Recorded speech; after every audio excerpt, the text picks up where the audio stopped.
Cuando terminamos la parte de oxidaciones biológicas, esa página concretamente, quiero seguir contando desde ahí en adelante, digamos. Exactamente desde ahí.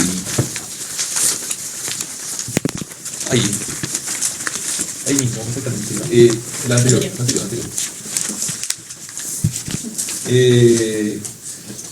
¿Estamos todos, chicos?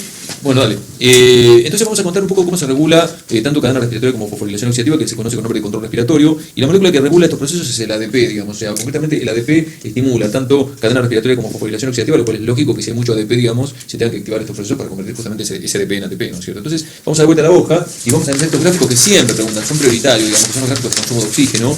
Vamos a suponer que tenemos una suspensión de mitocondrias, solamente las mitocondrias aisladas, no existe la célula, la mitocondria pelada, digamos, en un medio de cultivo que presente oxígeno, y lo que podemos grabar, digamos, es cómo se consume el oxígeno a través del tiempo, o cómo se va agotando el oxígeno a través del tiempo, digamos. O sea, es el mismo gráfico, pero al revés, digamos, mientras el consumo es creciente, el oxígeno, por ir acabándose, va a ir, es una línea que va bajando, ¿no es cierto? Les pido por favor que si te piden uno y haces el otro, te van a poner mal, que fíjense bien cuál es el que están pidiendo, pero vamos a analizar los dos a la vez porque son lo mismo, ¿no es cierto?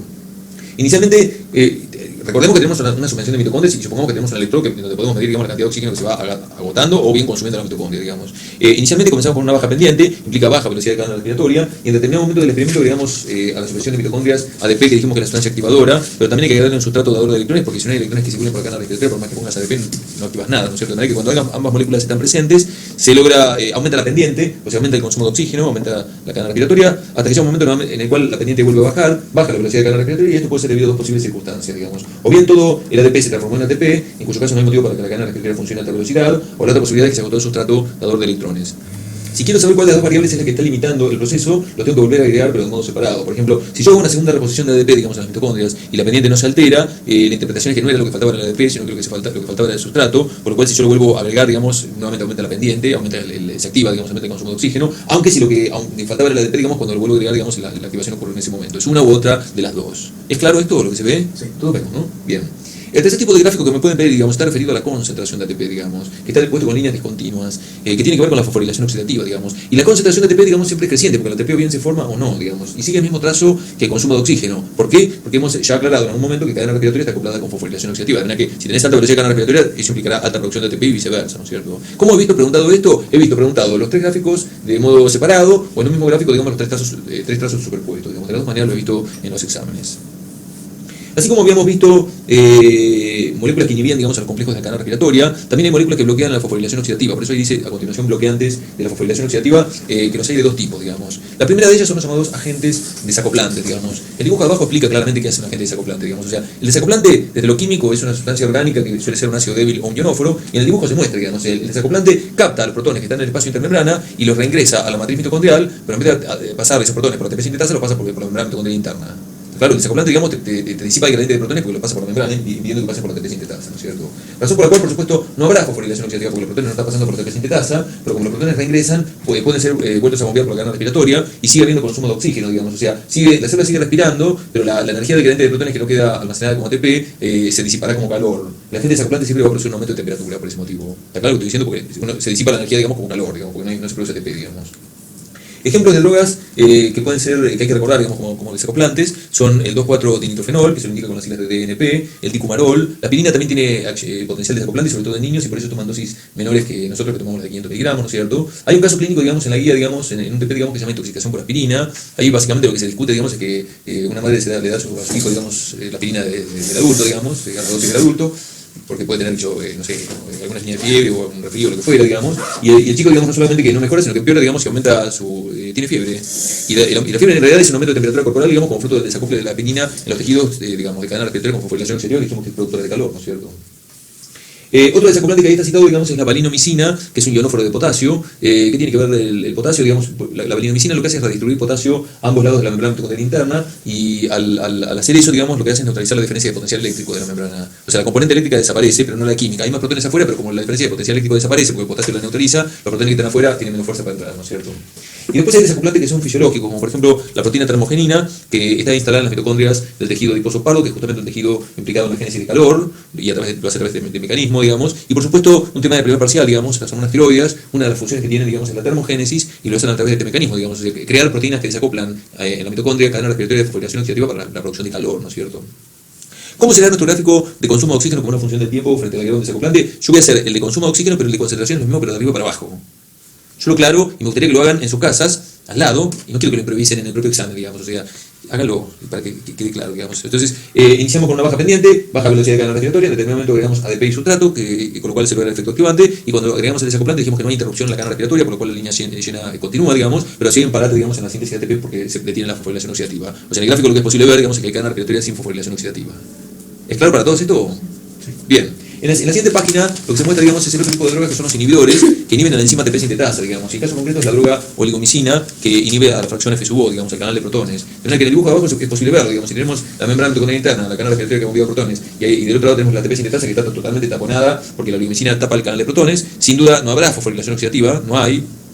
Pero como los protones de la cadena respiratoria que ha bombeado la cadena respiratoria quedan acumulados del lado externo en el espacio intermembrana, se genera un gradiente de protones de tal magnitud, ya que no pueden reingresar, que después se termina parando también la cadena respiratoria. O sea, no es que la oligomicina haya dañado la cadena respiratoria, sino que la cadena respiratoria se detiene porque bombea protones y llega un momento en el cual no le da para bombear uno más porque se genera un gradiente de una alta magnitud, ¿no es cierto? De modo tal que digamos, eso lo podemos ver, digamos, en el gráfico que está abajo, cuando graficamos consumo de oxígeno versus tiempo, iniciamos con una baja pendiente, agregamos a las mitocondrias ADP y sustrato, con lo cual tenemos efecto activante. La oligomicina hemos dicho que detiene la cadena respiratoria, pero la prueba de que la oligomicina no ha dañado de modo directo la misma, digamos, la cadena respiratoria, es que si yo agrego después un desacoplante que habilite, digamos, que los protones que están en el espacio de la membrana vuelvan a reingresar, pero por la membrana mitocondrial interna, reactivo la cadena respiratoria, porque relajo la situación, digamos, se corre por delante entre los protones, digamos, pero por supuesto me olvido eternamente de la síntesis de ATP, porque se revienta la enzima que te lo hace. Esto es muy simple, ¿eh? Y son muy preguntados y asignan bastante puntaje, así que de acá podemos ligar puntitos. También es importante, digamos, tener presente la naturaleza del sustrato que uno emplea, digamos, porque ya hemos aclarado que en la cadena respiratoria podemos entrar o bien vía complejo 1, que es entrar vía NAD reducido, o bien vía complejo 2, que es entrar vía FAD reducido. Entonces, vamos a ver el ejercicio que está abajo, digamos. O sea, allí se grafica cómo varía el consumo de oxígeno como una función del tiempo. Iniciamos con una baja pendiente, agregamos ADP y malato. Te dice que yo me tengo que avivar que el malato por la malato de circunstancia produce NAD reducido, o sea, con lo cual estoy entrando a través del complejo 1, ¿no es cierto? Y después te dice que pones rotenona, que justamente es un inhibidor del complejo 1, con lo cual se aplana, digamos. O sea, los electrones de malato jamás nunca verán el oxígeno, ¿no es cierto?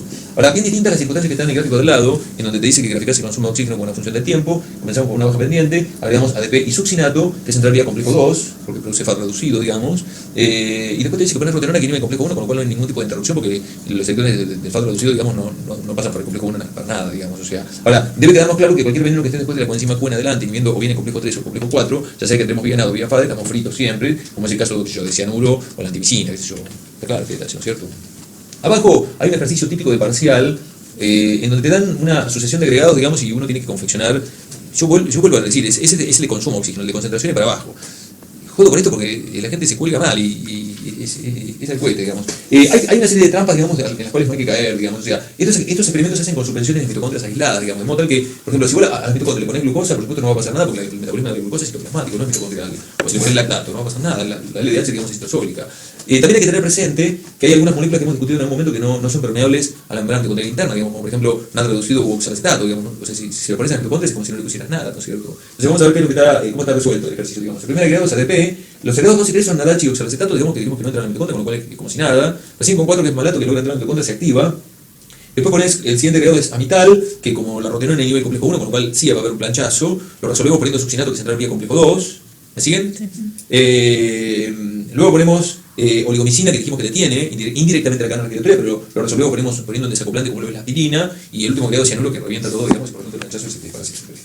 En lo que refiere a la concentración de ATP, que es la línea discontinua, digamos, está todo igual, digamos, hasta 7, que es la oligomicina, donde como hemos inhibido ya directamente a la ATP sintetasa, no podemos producir ATP nunca más.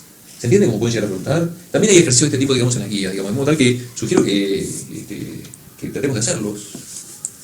Eso es lo que hay que hacer. O sea, hay una parte que tiene que ver con el estudio, y hay otra parte que tiene que ver con buscar, digamos, ejercitación y preguntas para resolver. Digamos, esa parte hay que hacerla también. No hay que ir al examen digamos, en seco, digamos, para ver, digamos, qué es lo que me van a preguntar.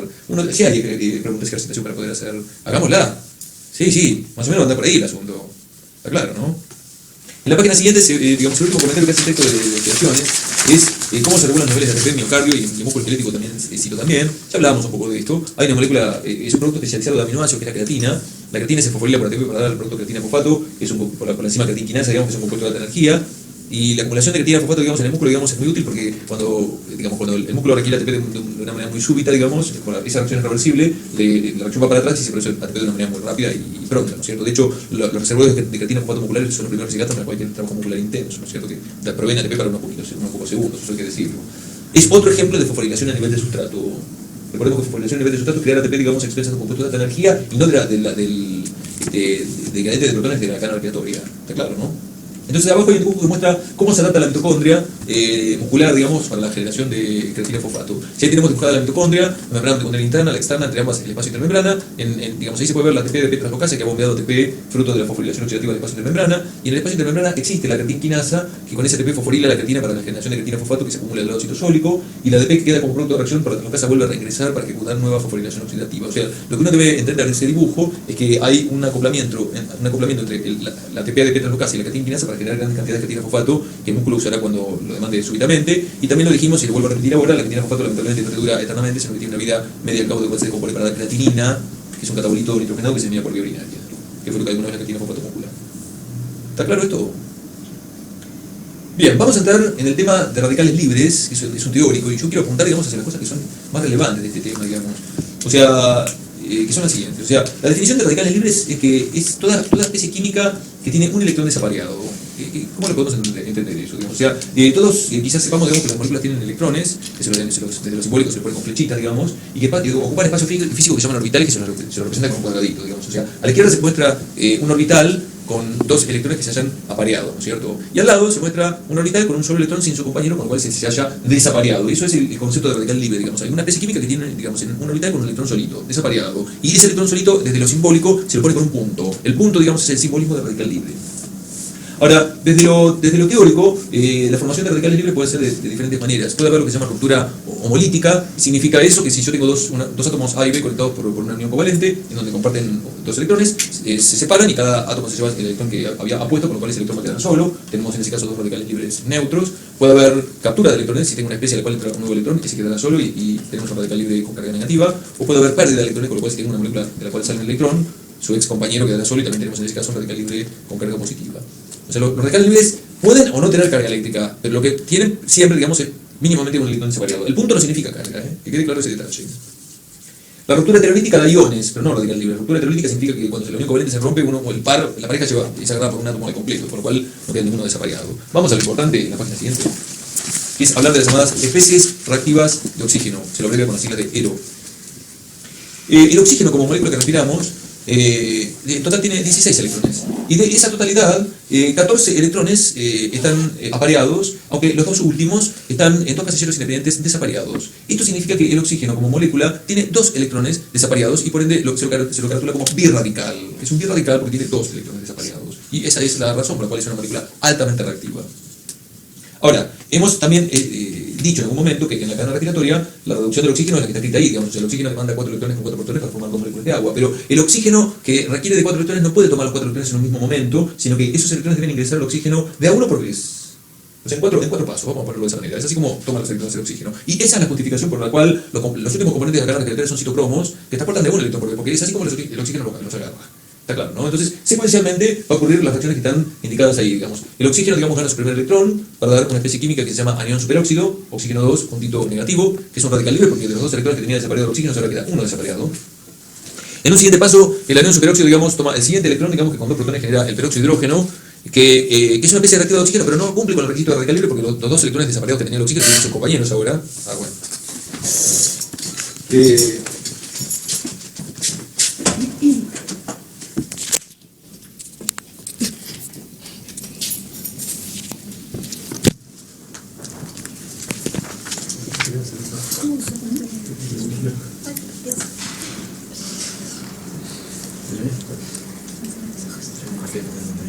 Ahora, las 4 y 3.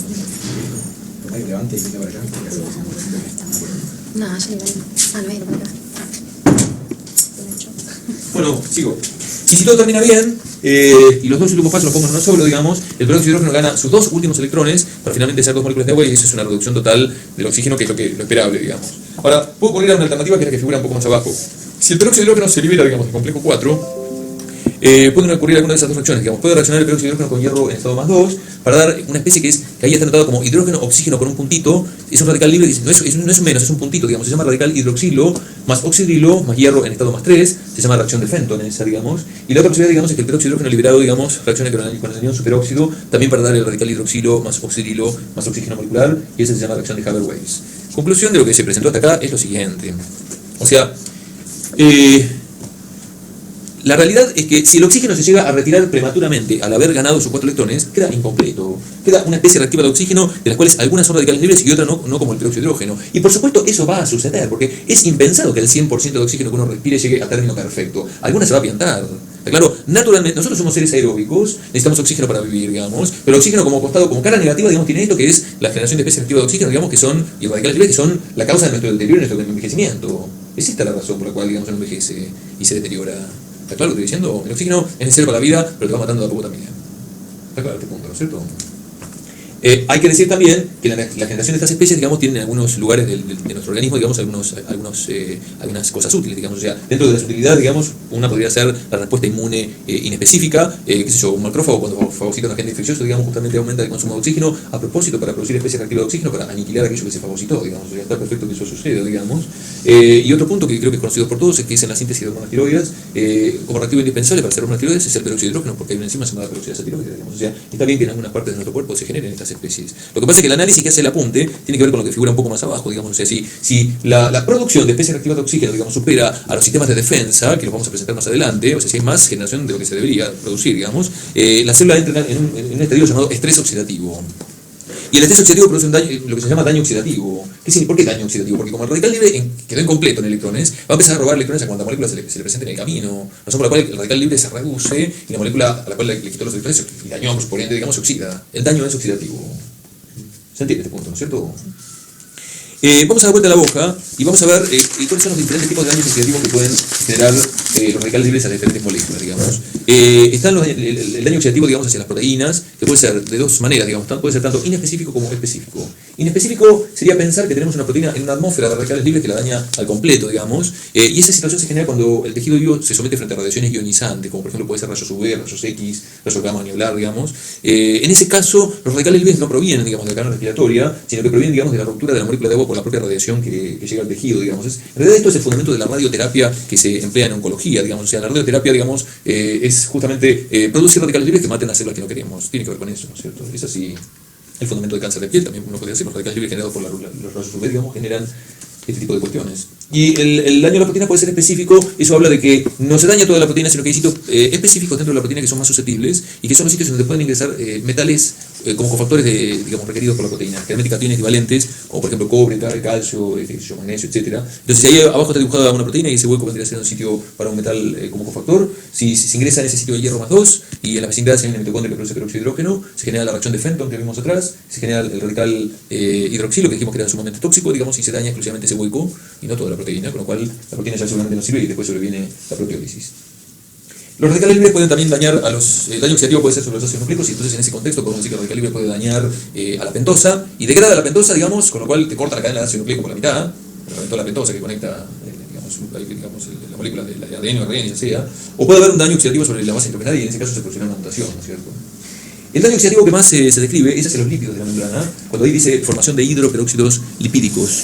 O sea, los radicales libres roban electrones de los dobles enlaces de los ácidos grasos, insaturados por supuesto.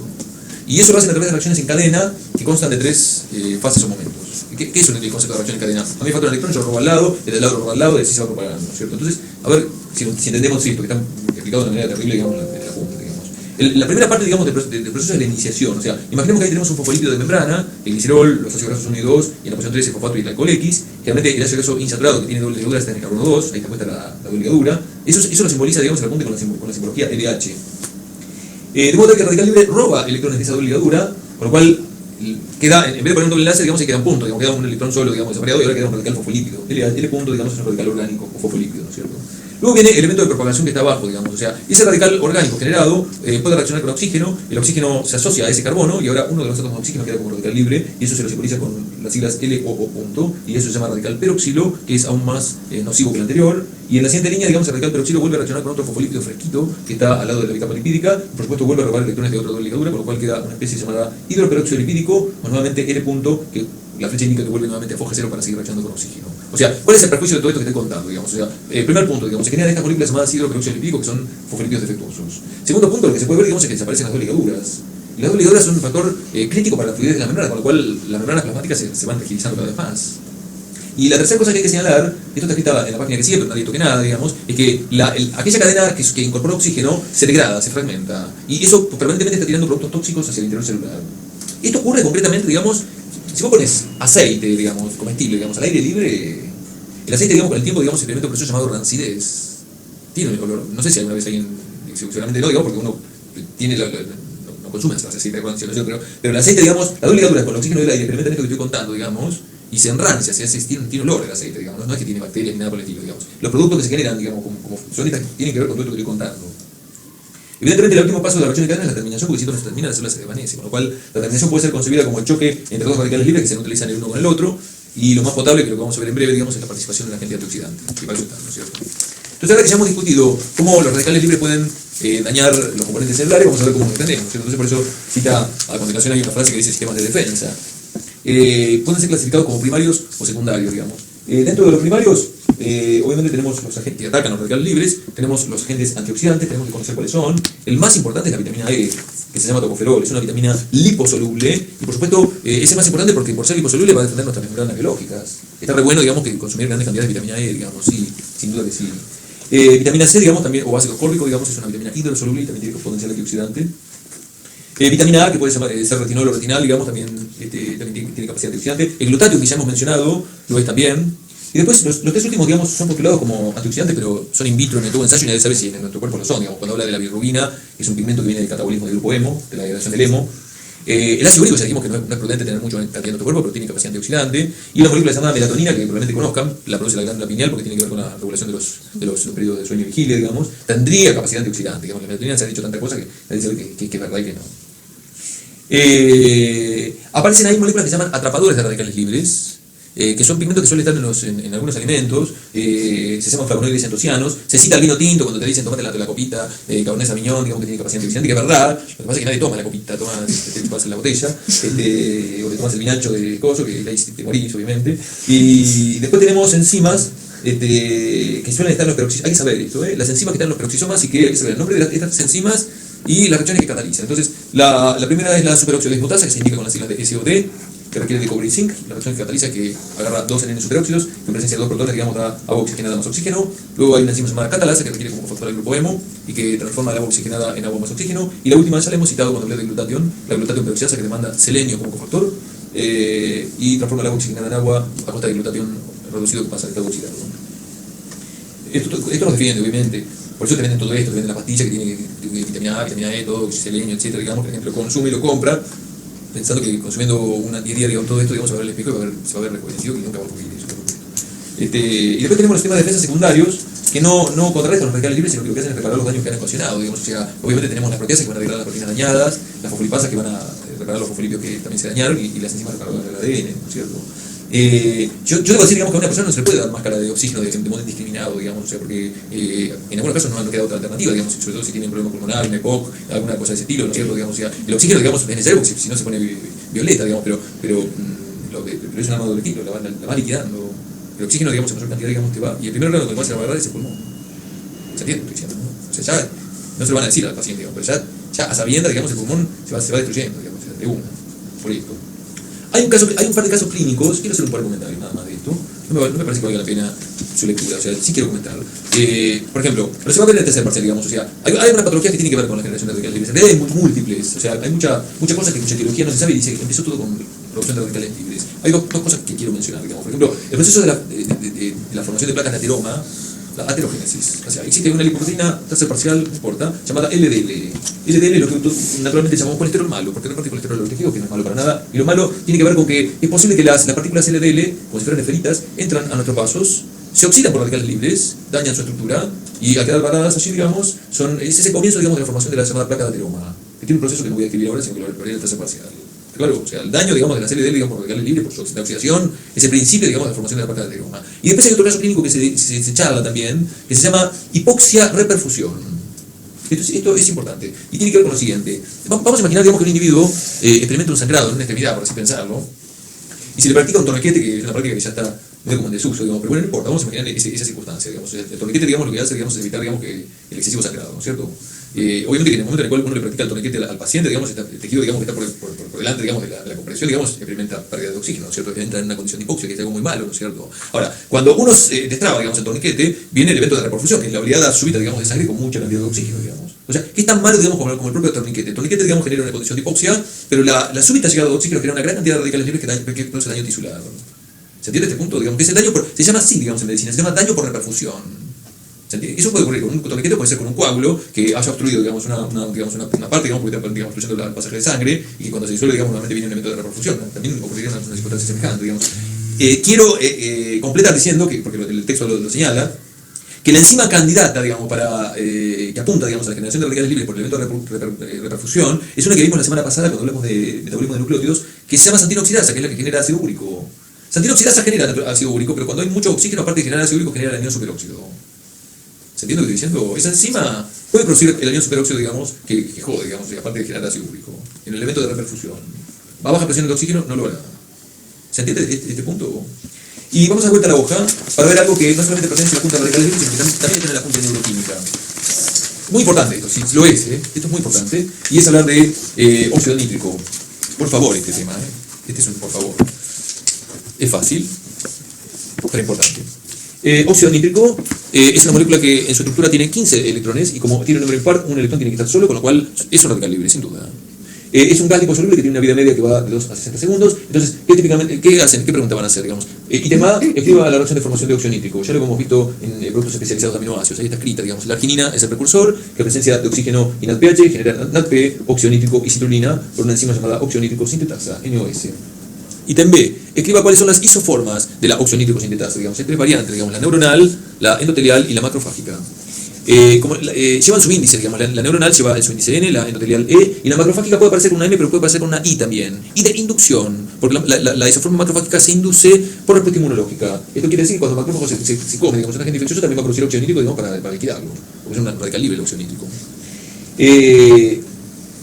Las otras isoformas, que son la neuronal y la endotelial, para su actividad, digamos, requieren de complejo calcio-calmodulina. Mecanismo de acción del óxido nítrico desde lo general, y después vamos a particularizar con células. Si tenemos una célula A a la cual ingresa el calcio se combina con la calmodulina, el complejo calcio-calmodulina activa a la óxido nítrico sintetasa, que a costa de la arginina genera el gas óxido nítrico. El óxido nítrico de la célula A difunde, porque es un gas, digamos, a una célula blanco B, no importa. En el citosol de la célula B, digamos, el óxido nítrico se asocia a una enzima que está en el citosol llamado guanilatoxiclasa. Guanilatoxiclasa es una enzima citosólica que tiene grupo hemo, y al grupo hemo de esta enzima se le pega el gas óxido nítrico para activarla. ¿Me siguen, chicos? Y la guanilatoxiclasa se transforma en GMP cíclico más pirofosfato para que el GMP cíclico, cual segundo mensajero, active a la proteína quinasa dependiente del GMP cíclico, la cual por fosforilación da con una respuesta celular o biológica, que depende del tejido del cual estemos hablando. Digamos, si fuera el sistema nervioso central, como voy a contar ahora, digamos, va a producir los llamados potenciales de largo término, aunque si fuera músculo, producirá vasodilatación en músculo liso, aunque miorelajación en músculo estriado. Miremos acá. Acá, y el que no importa, supongamos que acá tenemos una sinapsis excitatoria, esta es la postsinapsis, ¿no es cierto? El neurotransmisor excitatorio es glutamato. El que no es cerebro no importa, no hay nada que entender acá, ¿no es cierto? El glutamato entonces se libera desde la pre a la postsinapsis, en donde hay receptores que se llaman N-metildeaspartato, que son hielotrópicos para calcio, se abren e ingresa calcio a la postsinapsis. Entonces, la postsinapsis es la célula A, de hecho, abajo de célula A dice post. ¿Está claro? La entrada de calcio a la postsinapsis, activa a la óxido nítrico sintetasa de la postsinapsis, digamos, para generar a partir de la arginina el gas óxido nítrico. Miramos, el óxido nítrico difunde desde la célula post hacia la célula presináptica, que es la célula B. Y en la célula B, el óxido nítrico hace toda la cajada que contamos en la célula B para que concluya con la actividad de más glutamato.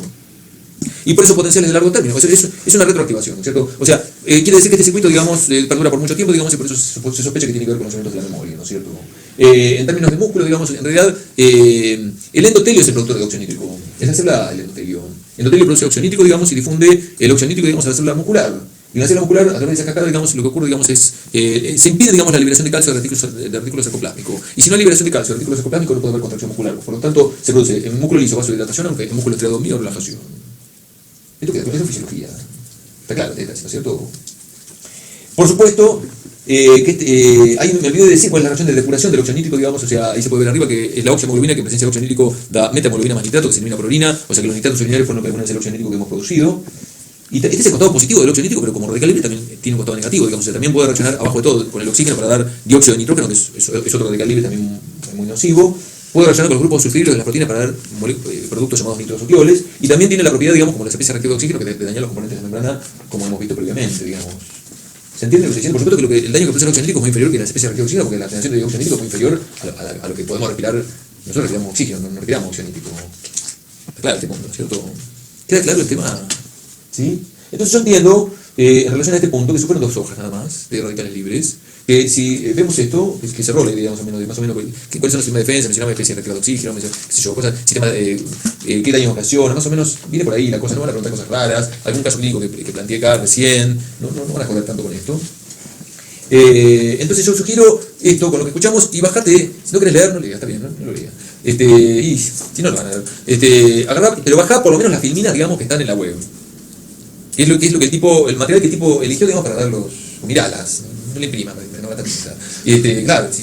Y entonces ahí fíjate más o menos con todo, más o menos se puede compaginar el tema como para tener una idea, digamos, de qué poder responder en relación a este punto, digamos, de un ítem de radicales libres vamos a poder responder buena parte, digamos, y si llega que no va a estar, porque no se leyó el material, bueno, quedará vacío, pero no va a ser todo junto.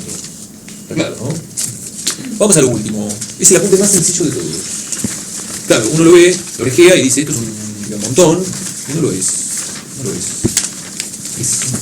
Hay un resumen, y quiero que vayamos al resumen, que es ese. El apunte, la verdad que empieza diciendo que es una neurona, que la célula es la guía, que es una sinapsis, qué tipo de receptores que hay en la membrana, que son regulados por ligando, regulados por voltaje, fisiología, ni siquiera el que no hizo de neuro no tiene que hizo cardio, a lo mejor, nada, cosas, digamos, archibásicas. Sí, por ejemplo, cuenta, lo cual está ahí descrito en el resumen. Entonces yo quiero contar, y después digo qué es lo que hay que leer de acá, qué es lo que de ahí compagino. ¿Puede ser? Entonces, ya terminamos, 15 minutos me va a demorar. ¿Cómo se libera el neurotransmisor, digamos, de la presinapsis? Acá tenemos la vesícula sináptica con el neurotransmisor. Entonces, llega el potencial de acción al terminal axónico, digamos. Acá están instalados los canales de calcio voltaje dependiente que se van a abrir, ingresa calcio. El calcio se combina con la proteína calmodulina. El complejo calcio-calmodulina activa a la proteína quinasa que depende de calcio-calmodulina, la cual esa proteína quinasa fosforila a una proteína que reviste la vesícula sináptica que se llama sinapsina 1. Cuando la sinapsina 1 se fosforila, la proteína quinasa calcio dependiente, digamos, se disocia de la membrana de la vesícula, y al quedar desnudo la membrana, digamos, logra su función con la membrana plasmática para liberar neurotransmisores hacia el espacio sináptico, digamos. O sea, toda esa concatenación, digamos, que culmina con la liberación de neurotransmisor no hubiera sucedido si el calcio no hubiera entrado. O sea, conclusión, la liberación de neurotransmisor es calcio dependiente, que ya lo sabía. Está claro lo que estoy diciendo, ¿no? La otra cosa que figura en el apunte, que yo ya lo dije en otra clase previa, para los que vimos metabolismo de aminoácidos, es, en la parte de productos que se decía en la última hoja, es cómo es la síntesis de todos los neurotransmisores y su producto catabólico. ¿Está claro lo que estoy diciendo? No sé si vieron metabolismo de aminoácidos, pero en la última hoja, digamos, figuraba cómo es la catecolamina, la serotonina, la vitamina, eso está también acá. No, acá no, allá estaba, ya. ¿Se entiende lo que estoy diciendo? Entonces, no, o sea, igual acá, acá va a decir, qué sé yo, más o menos alguna cosa de las necesidades de las enzimas, alguna tabla que más o menos puede indicar alguna cosa, en el resumen, como para, bueno. Bien, y después la otra cosa que resulta en volante y que yo, pero preguntaron el año pasado, yo voy a decir a lo que hicieron el año pasado, es que te mandan para cada neurotransmisor a qué tipo de receptores se asocian. Y si son pre o postsinápticos, y de qué manera funcionan. Que son un bardo de receptores, son muchos. ¿Se entiende? Entonces yo, a lo último, miremos acá. No, ya, después se van a explicar. Por ejemplo, acá puse receptores metabotrópicos. Pará. Entonces, puse el neurotransmisor y el nombre de los receptores, digamos, y si son pre o postsinápticos, alguna propiedad, digamos. ¿Se entiende? ¿Y con qué tipo de los metabotrópicos? Porque si están acoplados con GS, con GI o con GQ, por ejemplo, cosas así, digamos. Lo que preguntaron el año pasado como pregunta de desarrollo es describa los receptores adrenérgicos. ¿Y cómo está cómo funciona? ¿Está claro lo que estoy diciendo? O sea, eso fue pregunta el año pasado. Es un embole, porque uno tiene que meterse a memorizar. Pero no creo que se metan con receptores raros, digamos. O sea, creo que los adrenérgicos, y acá está incluido el receptor tipo GABA B, que vía la proteína GI abre los canales para potasio para que produzca hiperpolarización, y están puestos los metabotrópicos para el glutamato también. ¿Se entiende lo que estoy diciendo? O sea, no tuve otra alternativa, digamos, que agarrar resumirlo a través de una tabla, que es esto, para no leerlo. ¿Se entiende? Y acá también ha incluido en una última tabla los receptores que son ionotrópicos.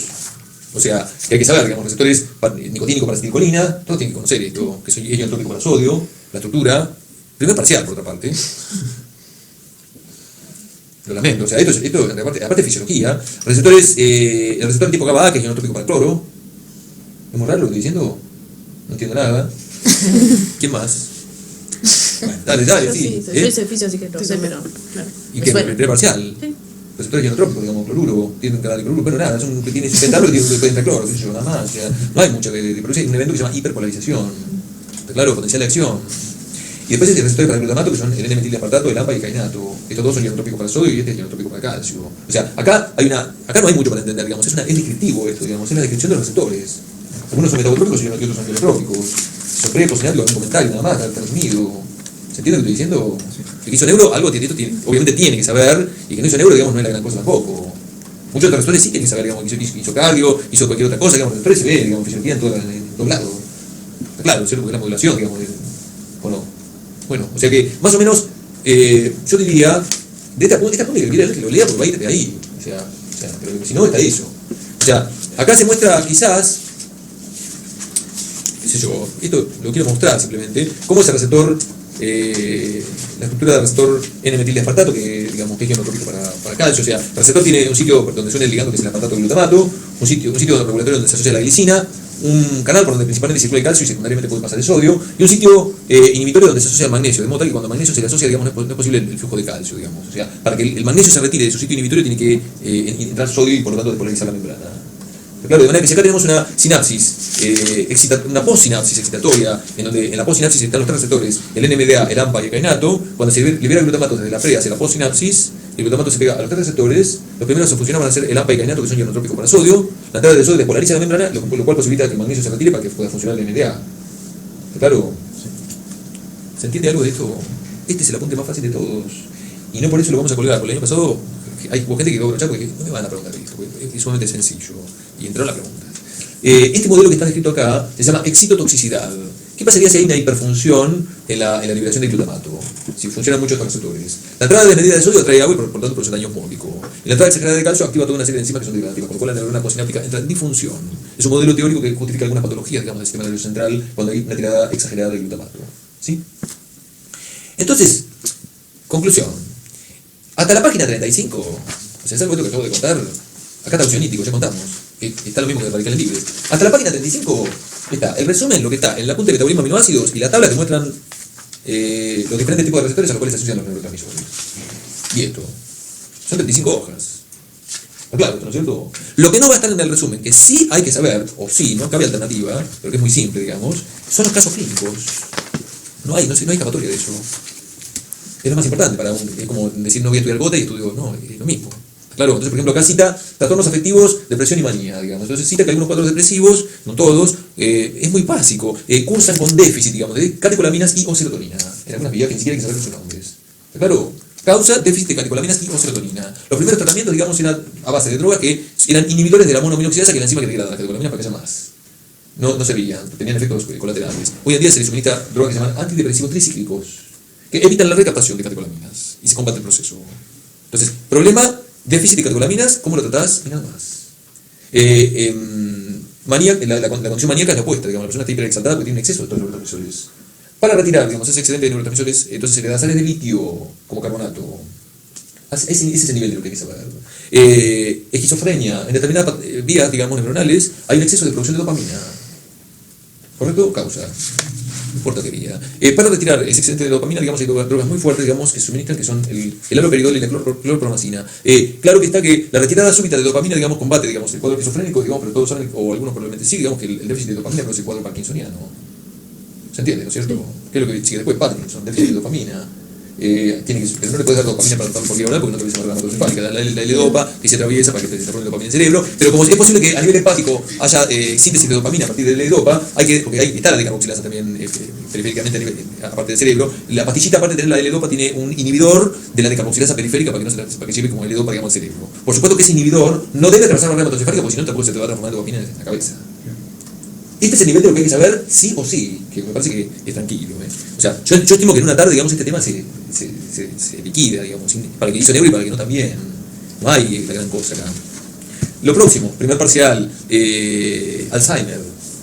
Alzheimer, bueno, muchos hicieron conmigo, algunos no. Quiero recordar, digamos, que el Alzheimer es una enfermedad degenerativa por la cual, digamos, en las neuronas corticales, digamos, del cerebro, las piramidales, se expresa una proteína llamada beta-amiloide, ¿ok?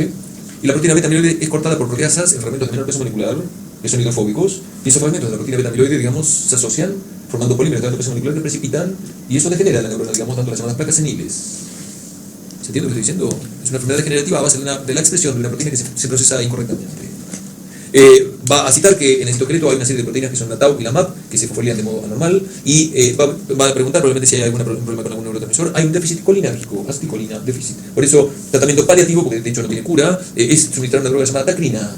Tacrina, digamos, inhibe, digamos, la degradación de acetilcolina para que haya más cantidad. ¿Se entiende este punto? El año pasado preguntaron el desarrollo de miastenia gravis. ¿Está claro?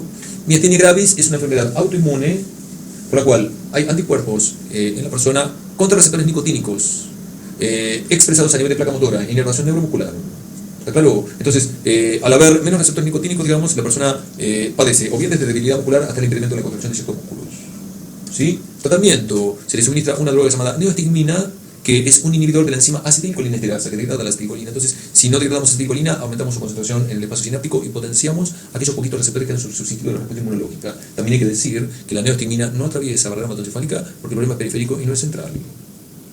¿Se entiende esto? Esto tranquilo, pero caminando. Y para el que no es neuro también, no quiero aclarar, no quiero... esto es un bici en total. Acá también preguntaron en el primer parcial, digamos, esto. Yo no sé si me van a preguntar ahora, enfermedad por priones. ¿En algún tema entró esto? Sí, Me tocó. Bueno, acá tenemos que estar. Enfermedad por priones, quiero contar que hay una proteína que está anclada a ciertas neuronas que cuando se pliega adecuadamente tiene 4 alfas hélices, se llama PRPC. Pero cuando esa proteína se pliega inadecuadamente, las dos primeras alfa hélices pasan a hoja beta plegada. O sea, la forma incorrectamente plegada tiene 2 betas y 2 alfas. Esa es la forma que acá está en color negro y se llama PRPSC. El perjuicio de la forma incorrectamente plegada, que cuando se asocia con una plegada correctamente, le contagia el mal plegamiento. Como una chaperona mala, digamos, pliega lo bien hacia la condición maligna, digamos, o la mal plegada, digamos. Y como las formas mal plegadas, digamos, también son hidrofóbicas, se asocian entre sí, polimerizan, y también pasa lo mismo que con la sangre, digamos, los polímeros de alto peso molecular precipitan, y eso también degenera la neurona. ¿Se entiende lo que estoy diciendo? Hay que recordar, digamos, que en el humano se llama enfermedad de Creutzfeldt-Jakob, y en la vaca loca, o forma bovina, digamos, en el ganado, cosas así, nada más. Eso es lo que más me importa. Preguntaron, entonces, un caso clínico el año pasado como desarrollo, no tengo patente, eso, digamos, y preguntaron los receptores, los primeros, los adrenérgicos, para no entrar, la verdad que si quieren ser malos, pueden preguntar cualquier cosa. Sinceramente, lo pueden hacer así. ¿Qué más habría que agregar, digamos? O sea, cita, por ejemplo, esto que son los péptidos opiáceos, eso está en el resumen. Péptidos opiáceos, digamos, son... ¿Por qué opiáceos? Digamos, porque producen efecto analgésico, como por ejemplo, digamos, los alcaloides del opio, como la morfina, digamos. Entonces acá lo que hay que saber básicamente, digamos, es cuáles son dichos péptidos opiáceos que se producen en el sistema nervioso central, endorfinas, encefalinas y endorfinas, cuál es la proteína precursora de la cual se producen, digamos, en las vesículas sinápticas con qué otras cosas pueden aparecer y qué tipo de receptores se asocian, digamos. No van a joder con esto en absoluto. O si joden, digamos, la verdad que es muy poco lo que está acá indicado. Resumen. Está claro, ¿no? El tipo cita, acá se descuelga, es el tema del sistema renina-angiotensina, que en realidad el cerebro produce en determinados núcleos angiotensina 2, pero no lo pone en ese contexto, digamos, sino que lo pone en el contexto general que todo el mundo sabe, que ya está podrido, que es el tema de la regulación de la presión arterial, digamos, aquí, ¿no es cierto? O sea, que es la misma historieta de siempre, que cuando baja la volemia, yo no le daría bola directamente, cuando baja la volemia o se reduce la presión arterial, digamos, del sistema supracelular, digamos, se libera la enzima renina, que baja una proteína producida por el hígado que se llama angiotensinógeno, que se transforma en angiotensina 1, digamos, que es un decapéptido, tiene 10 aminoácidos, pasa por la enzima convertidora que está en los capilares pulmonares, se saca 2 aminoácidos para la angiotensina 2, eventualmente puede haber una angiotensina 3 también. Pero claro, los efectos son lo que ustedes probablemente conocen. Este cuento me parece que alguna vez lo tienen que haber escuchado, una vez por lo menos, de histología, algo por... ¿Se entiende lo que estoy diciendo? Nada, habla de las neurotofinas, que no creo que jodan con eso, creo que ya está. O sea que, básicamente de la apunte de neuroquímica, que es un apunte simple, ojalá haya preguntas de estos apuntes, porque la verdad que son de ahí, o sea, no son los apuntes de la Ruta República que tienen 80 nombres de enzimas y de cosas que uno de un día para otro se les olvida. Y aparte es una cosa mucho más compleja, de preguntas más duras, en donde acá las preguntas son directas, porque la pregunta que hicieron en relación al tema es miastenia gravis, receptores de tal neurotransmisor, ¿me explico? O sea, lo que preguntan en relación a esto es directo, decime esto, decime aquello, nada más. O sea que la verdad que el que no lo va a estudiar, la verdad que va a ser una lástima, porque yo me acuerdo que el año pasado hubo gente que no lo estudió, porque dijeron, no me van a preguntar esto. Y fue, te la pregunta una, quedó blanco, y se quería matar, la verdad que... El por esto es injusto, yo creo. ¿Está claro? Vamos a descargar. Bueno. ¿Yo le di clases a todos o hay alguien que... ¿Me quiero alguna cosa? O sea, dice redox en alguna parte. Acá. Es la única patinita.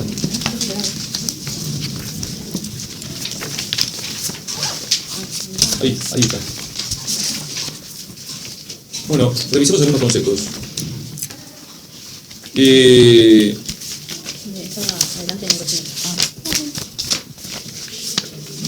Después. Adelante de los laboratorios. Después. Acá. Repasamos conceptos que ya sabemos. Se oxida aquella molécula que pierde electrones y lo definimos como un agente reductor, ¿no es cierto? Yo me voy a dar cuenta que la M-reacción es una oxidación porque los electrones se ponen del lado de la derecha, del lado de los productos. Realmente se trabaja con un par de electrones, no tiene por qué ser dos, digamos, puede ser diferente, pero el número de electrones con el cual se trabaja vamos a poner que siempre va a ser dos, ¿cierto? En tanto que se reduce, algo que digan lo opuesto, digamos, se reduce aquella molécula que gana electrones y lo calificamos de agente oxidante. Yo me voy a dar cuenta que la reacción es una reducción porque los electrones se ponen del lado de la izquierda, del lado de los reactivos.